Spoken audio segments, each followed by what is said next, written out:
have a precious little girl that is watching her mom, not just on a football field, but daily at home. And I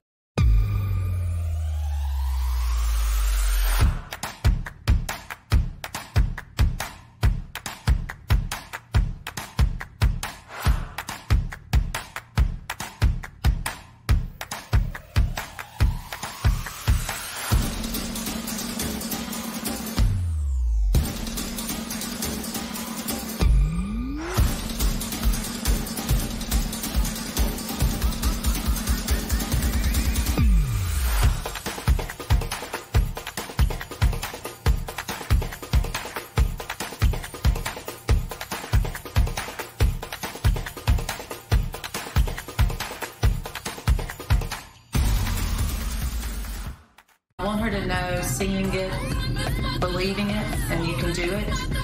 That is Sarah Thomas, who this Sunday will become the very first woman to officiate at a Super Bowl. It will also be a Super Bowl with 2 female coaches, those coaches both on the staff of the Buccaneers. CBS This Morning Saturday co-host Dana Jacobson spoke with 2 other female trailblazers, he's trying to say, who have transformed America's most popular sport. And Dana joins us now from the CBS Sports Network set.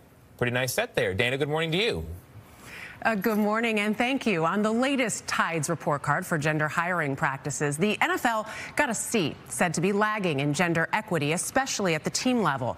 But there has been progress. The number of female coaches in the NFL has risen steadily over the past 5 seasons, with 8 women breaking through in 2020, taking their place on the sidelines.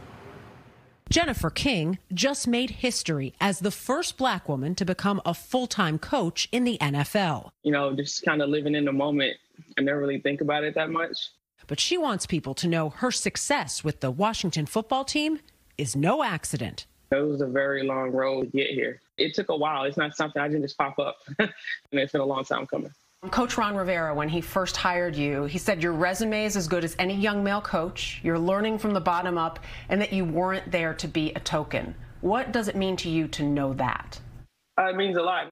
Now an assistant running backs coach, King remembers falling in love with football during her childhood in North Carolina. When you were a kid and you were playing football, you didn't see women on the sidelines coaching. No, definitely not. So that part never really entered my mind because I didn't see it. You know, we always talk about representation and, didn't really have that at all. I watched a lot of football, but I never saw anyone that looked like me participating. King chased her dream anyway. She coached women's college basketball, working as a police officer by day to make ends meet. She even knows what it's like to play professional football, which she did in a women's league for more than a decade. Ever have anyone say you can't do this because you're a woman? I have not. Well, no one that matters, I guess we could say.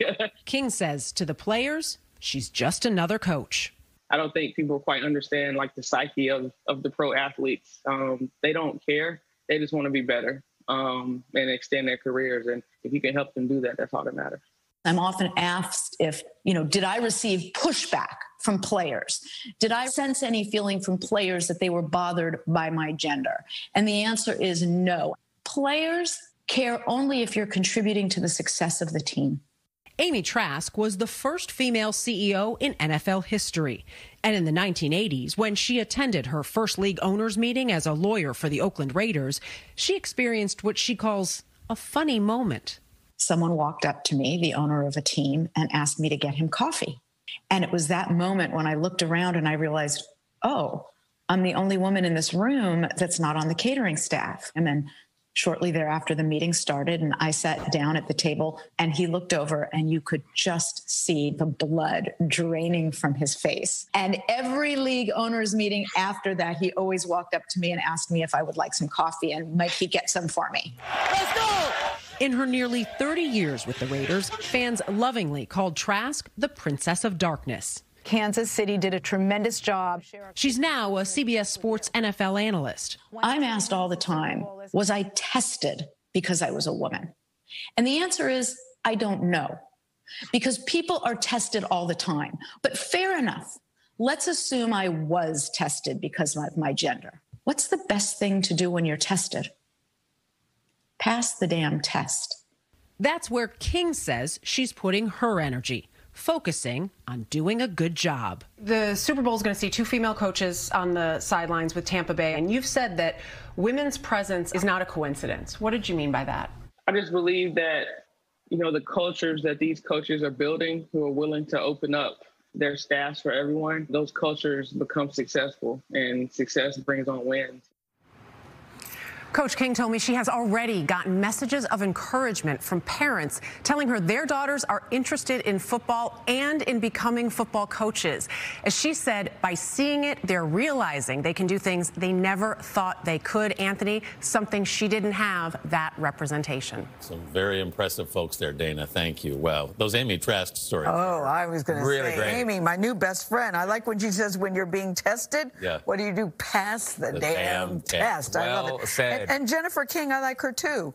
When they said you can't do this, did that ever get to you? She said no one said it who mattered to her. Also makes a difference. Yes. Tony, if it's somebody you respect 100%. and you don't care about it, it's okay. Well, you got to know. Great, Dana. You got to know who matters. That's yes. Well, I was going to say, and if you're saying it right now, maybe you don't matter. Ask yourself that. That's right.